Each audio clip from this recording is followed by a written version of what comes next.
Përshëndetje të dashur miq dhe mirë se vini në këtë episod të 13 të Grid Roy Podcast. Sot do të ndalem në njërën nga pikat më themelore të diskutimit publik, të cilën e kam trajtuar dhe më parë, po që shoh që duhet trajtuar, duhet vazhduar trajtimi i saj sepse ka një mungesë kuptimi të madhe. Kur flas zakonisht për çështjet e protestës, për çështjet ku gjendet Shqipëria, kritika më e madhe që më vjen është ose më e shpeshtë po themi që më vjen është që mirë po flet pak shumë si akademik, ke një ton jo të dur, pak pedant e të tjera e tjera. Kështu që sot do përpiqem të flas sa më shkoqur, sa më shtruar, jo një leksion kundrejt studentëve, por një diskutim, një bisedim që do të bëjmë bashkë. Pra le ta fillojmë me pyetjen që ka çdo kush që e do Shqipërinë ende sot, çdo kush që ka një pikë gjak shqiptarin vena, që është pyetja: jemi këtu ku jemi, e kuptojmë hallin ton, ku duhet shkojmë? Çfarë duhet të bëjmë?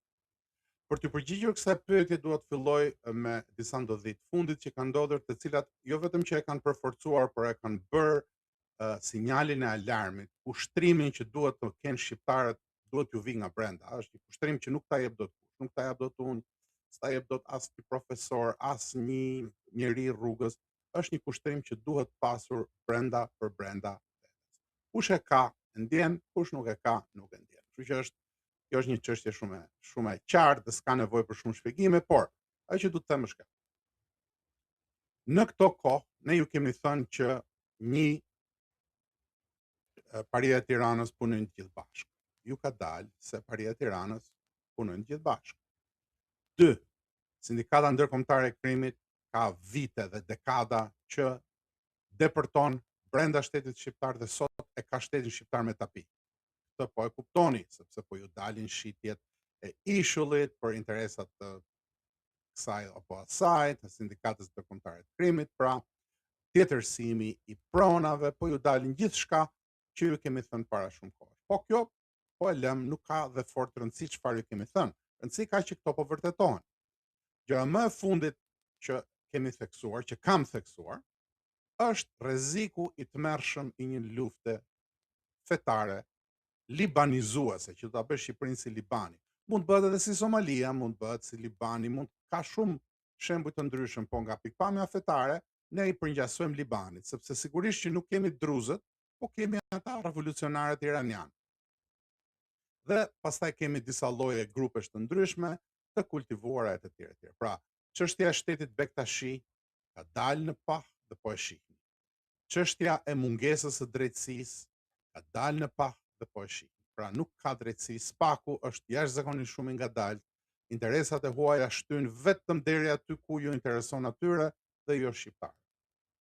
Atëherë jemi në këtë pikë, kemi një qeveri e cila tallet me protestën, një kryeqeveritar që tallet me protestën, ndërkohë që sipas disa raportimeve të një gazetare, përgatit edhe ato që në anglisht quhen false flag attacks, domethënë sulme të cilat do t'ia vesh protestës.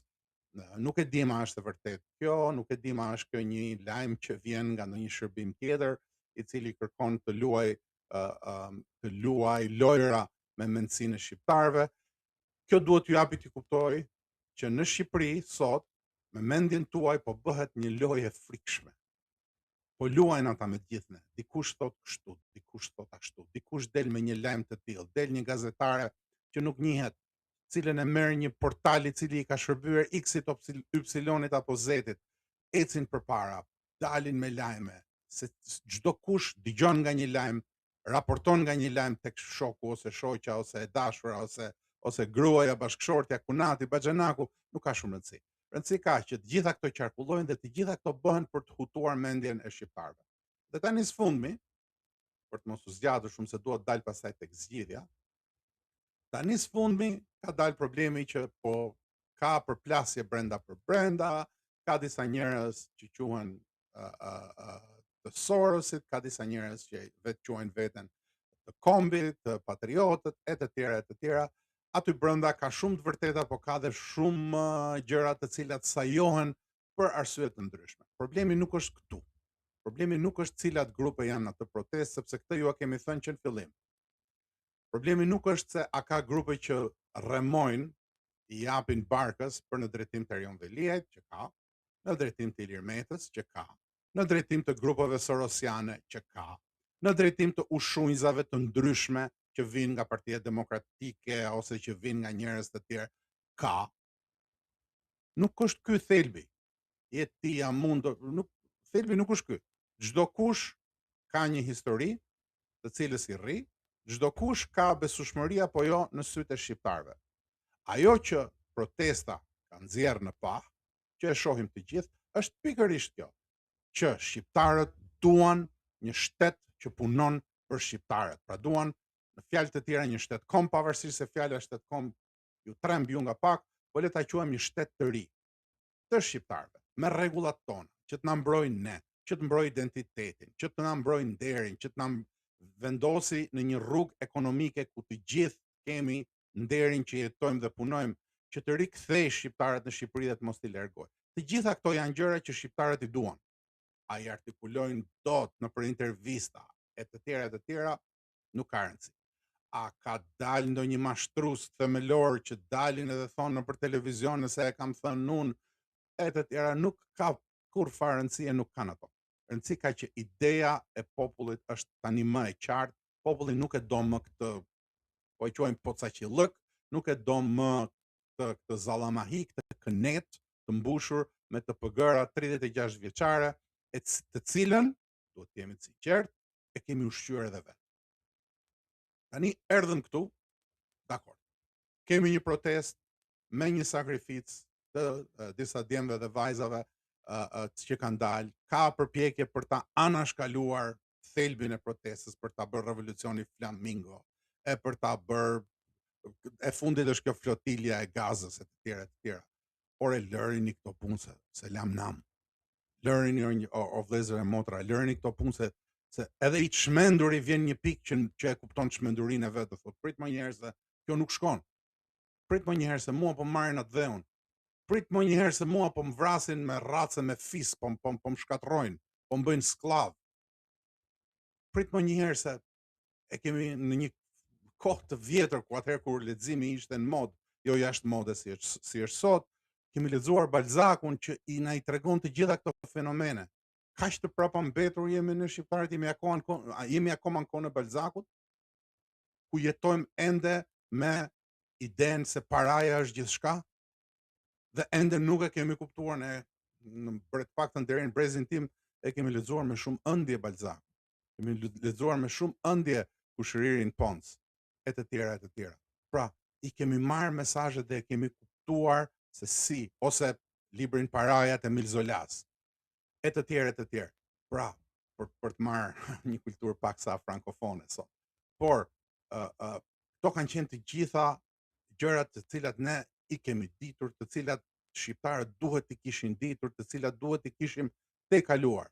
Pra nuk është suksesi tek sasia e parave që çdo kush fiton, suksesi është tek mënyra se si i shërben shtetit dhe kombit, pikëpari kombit tënd dhe pastaj shtetit për të garantuar lirinë e bashkëkombësve të tu dhe të vetvetes. Ky është njeriu më i lirë. Kjo është jeta që ka kuptim. E në këtë pikë vështrim tani le ta shohim dhe ta ulim nivelin dhe të themi që dakor, shumë e fjalë të mëdha janë rregull ti, po tani çfarë bëjmë ne?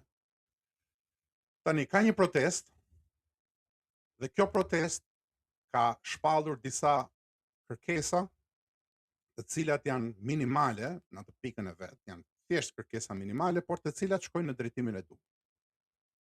Edhe nëse atje në protestë ka njerëz që ty nuk të pëlqejnë. Edhe nëse atje në protestë ka njerëz që baxhanaku jot ka bërë llafe dikur. Edhe nëse në protestë ka dikë që gruaja jote të ka thënë ky nuk është burr i mirë ose grua e mirë. Ose bashkëshortit ka thënë që nuk bën ajo goca, nuk s'ka vlerë. Edhe nëse atje ka njerëz të cilët kanë agjendat e tyre. Cila është detyra jote si shqiptar? Detyra jote si shqiptar është sot të rebelohesh, në mënyrë qytetare, dhe t'ju japësh atyre mbështetjen sa më të madhe të mundshme. Pyetja vjen, po mirë më vlla ti flet që ande nga Amerika, po ne këtu kemi ca halle të tjera. Dakor, ka disa halle të tjera. Ka secili problemet e veta të ngushta. Ka secili hallin e një rroge, ka secili hallin e standardit jetesës me para, se të gjitha standardet e tjera janë nën zero, janë miniera Valiasit, nën tokë. Por, me gjithë respektin për minatorët e Valiasit, se kanë qenë grupi respektuar deri në një farë pike.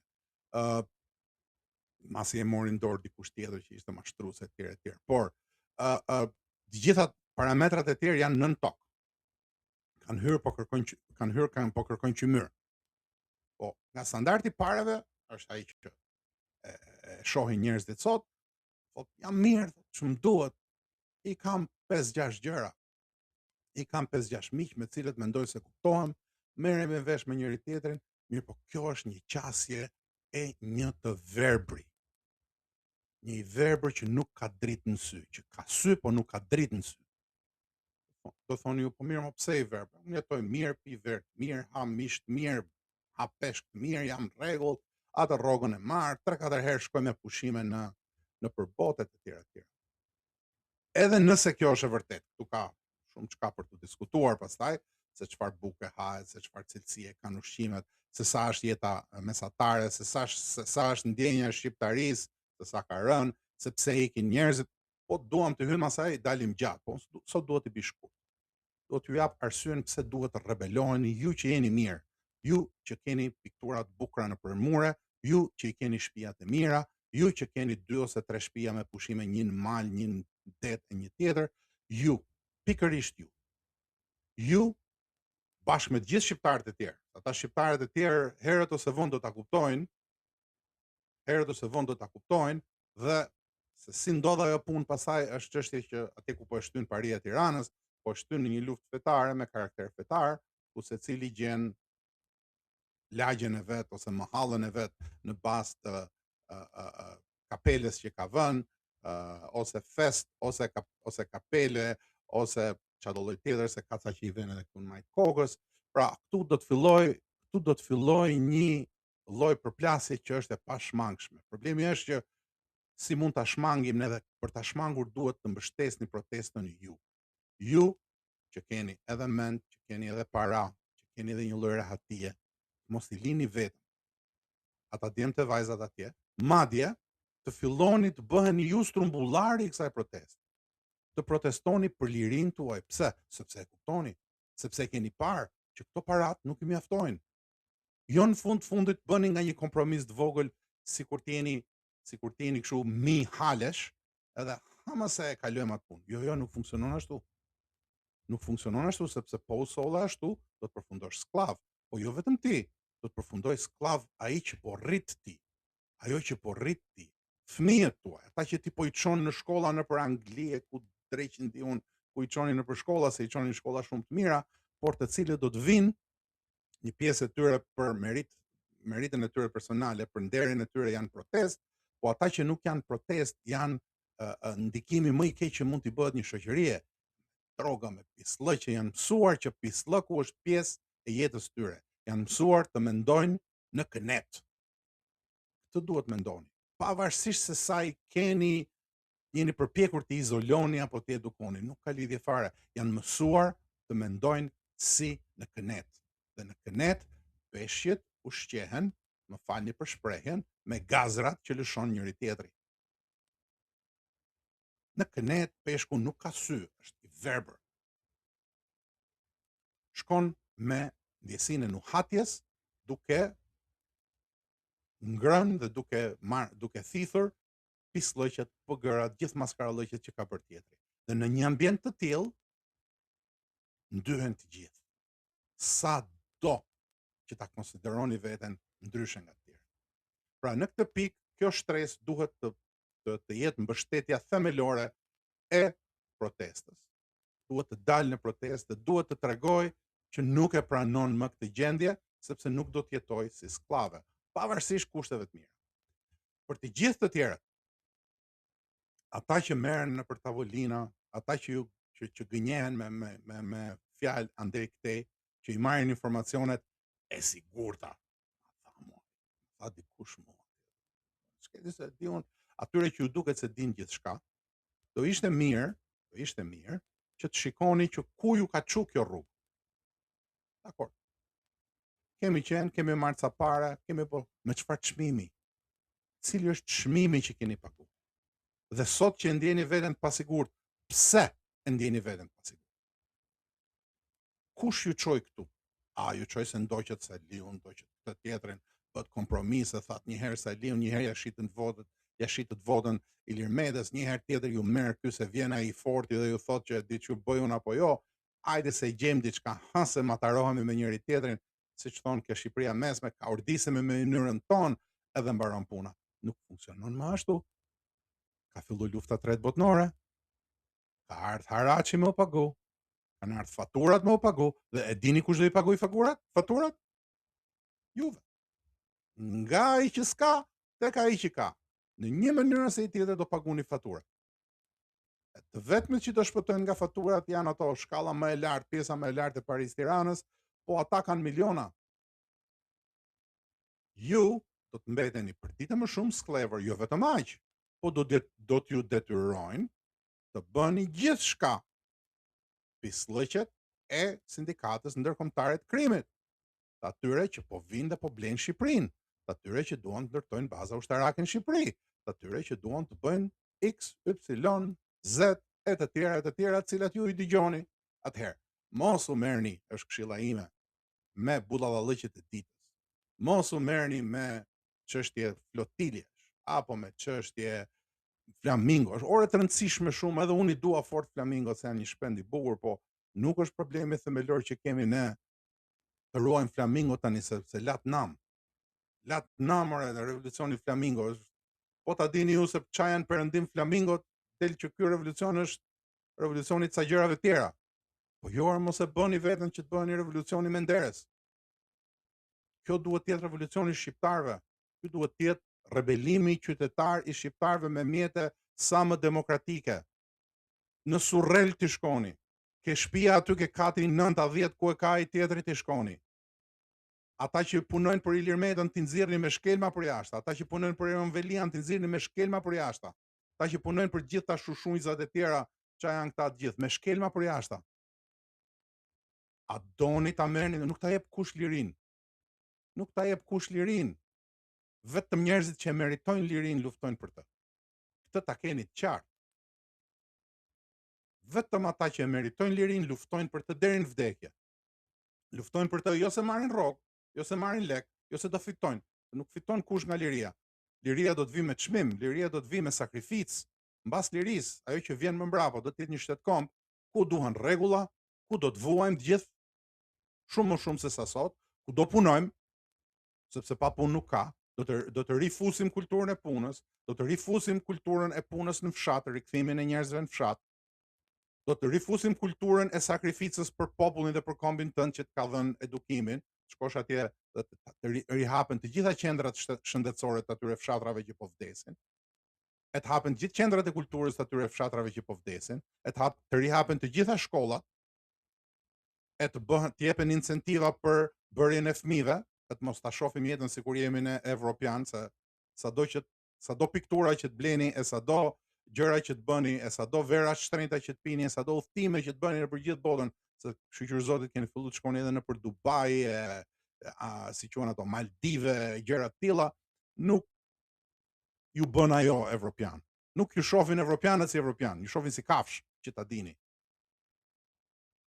Nëse nuk bëni gjën e dur, nëse nuk e tregoni veten me këto gjërat që vlen, asgjë tjetër.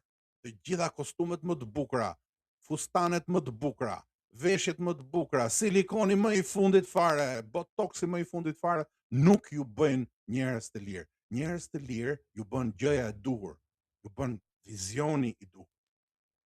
Atë vizion të duhur ka pikpamje të ndryshme, sigurisht hajde të diskutojmë zgjedhja A, zgjedhja B, zgjedhja C. Por vizioni duhet të jetë i drejtë, është tet kombi shqiptarëve. Është ai manifesti i bletës shqiptare që ju duket i papranueshëm, që nuk doni ende sot ta lexoni që i ka ardhur koha, që nuk doni ta pranoni që mirë më vlla këta budallë pas kanë qenë këta që dolën, erdhën nëpër Shqipëri, nuk përfituan asgjë, harxhuan ca lekë të veta dhe nuk nxorën gjë dritë. Ai dakord atë e marrën përsipër si dështimin ton, nuk ka problem fare. Po ju sot ç'a do të bëni? Kur kërkoni zgjidhje, aty e keni zgjidhjen, po nuk e doni zgjidhjen e duhur. Kjo duhet me qenë bashkëbisedimi që ju keni njëri me veten tuaj, përveç se pastaj me njërin tjetër. Me veten tuaj. Shive veten pasqyrë dhe thuj, kush jam unë sot? Ore çka kam bë unë? Ai po mirë, pas kam marrë apartament, kam rregullu 4-5 gjana me 2-3 pisliqe të vogla. Ku jam unë sot? Dhe ku do të shkoj unë sot? Kur të përgjigjem, qofse s'beson Zot, kur ti përgjigjesh, kujt do që beson ti? Çfarë do dal, si do dal para Zotit? Si do dal para gjykimit universal? Çfarë i kam, nëse e doni në mënyrë më laike, çfarë kam kontribuar unë për popullin tim, për kombin tim, për shtetin tim? Kam marr, apo kam dhënë diçka? Kjo është zgjidhja. Nëse njerëzit fillojnë të dalin nën këtë, 1, 2, nuk del dot në protestë se ke fëmin punë dhe s'do që ta heqin edhe ashtu e ke situatën. Bëj diçka tjetër, rebelohu diku tjetër, një gjë të vogël. Nuk ka rëndësi se çfarë, një gjë të vogël. Mos i dil aty në miting. Mos i jep patronazhistit atë që kërkon. Mos i jep këtyre atë. Mos i voto. Çfarë do lloj gjëje që ke në dorë të bësh. Nga më e vogla deri ke më e madhja. Dhe nëse flet me dikë, shpërndaj këtë lloj mendësie, këtë lloj të menduarin për shqiptarët. Dhe mos rrit merresh me po ky që e tha çka ka ky si e ka syrin që i mbyllet njëri sy çik më shumë, po pse, po si, po qysh, po pse, po mirë, po ky, po kush e tha këtë, po kush e futi ky, po mirë, po biografia këtij, po a është çuni mirë ky, po ti ka ky më shumë se sa. Gjitha këto janë budallallëqe. Nëse dikush të thot gjën e duhur, thoj falenderit vëlla ti budalla mund të jesh, por këtë ma the ti, hajde tash të punojmë bashkë për këtë punë. Për gjërat e tjera s'dëgjoj se je budalla, po për këtë punë do të dëgjoj. Nëse dikush të tregon rrugën e drejtë, thoj falenderit, ec ti. S'ke nevojë gjë tjetër. Ti ke nevojë. E në këtë pikë, ajo që duhet bërë në mënyrë më konkrete është shtimi i rradhëve të protestës, bojkoti gradual i të gjitha proceseve që e mbajnë në këmbë parinë e Tiranës, përshkallëzimi i kërkesave, sa ato 5 kërkesat janë thjesht fillestare, përshkallëzimi i kërkesave në një listë shumë më të gjatë politikash, të cilat duhet të zhbëhen, pa zhbërjen e cilave protesta do të vazhdojë deri në fund. Protesta duhet shndërrohet pranë një lëvizje me qëllim të qartë kombëtar. Dhe vetëm nëse shndërrohet në një lëvizje të tillë, vetëm nëse ju jepni mbështetjen e duhur, filloni bojkotoni këtë regjim, nuk janë aq të fortë sa kujtojnë këta. Ta nxjerrin ashtu legenash nëpër, mos shihni televizionet janë gjitha të kontrolluara për tyre. Ata legena janë, legena kanë për të qenë, legena kanë për të vdekur, legena me lekë. Legena me parë. Prap legena janë. Nuk është problemi aty. Mos i dëgjoni ata. Në qoftë se ju si dëgjoni ata, pesha e tyre bie menjëherë. Pesha e tyre shkon në zero, shihni sa ju vlen lëkura, sepse shumica e tyre nuk e kanë idenë për atë që thonë. Çfarë thon sot se kanë thënë para 3 muajsh. E pra, ju e keni këtë pushtet. Ky është pushteti që keni ju. Pushteti juaj është sot të rebeloheni në mënyrë qytetare. Të mos e pranoni këtë status quo. Të mos mendoni se has edhe këtë herë do ta haj, has edhe këtë herë do kaloj, has edhe këtë herë si përpara do bëhet. Se aq që ka Shqipënia aq bëhet. Pse? Sepse duhet ta shihni veten pasqyrë dhe të filloni të keni respekt për veten tuaj. Dhe që të keni respekt për veten tuaj, duhet silleni në këtë mënyrë. Unë me këtë përfundoj se s'dua ta zgjas të shumë këtë episod. Ju kërkoj ndjes në qoftë se fola me disa fjalë të cilat nuk ishin krejtësisht të një shkallë akademike, por u përpoqja sot që të bëj një shpjegim më popullor, më të shtruar të asaj që është rruga që duhet të ndjek çdo shqiptar me gjak dhe me zemër. Shqipëria e shqiptarëve, vdekje tradhtarëve, përçarsve, maskareve, zagarve, të gjithë dhe tjerëve që nuk ja duan të mirën shqiptarëve, rroft populli shqiptar që është populli më i mirë në botë dhe rroft Shqipëria që është atë dhe më i mirë që mund të kemi ne. Dhe deri herën tjetër, mirupafshim.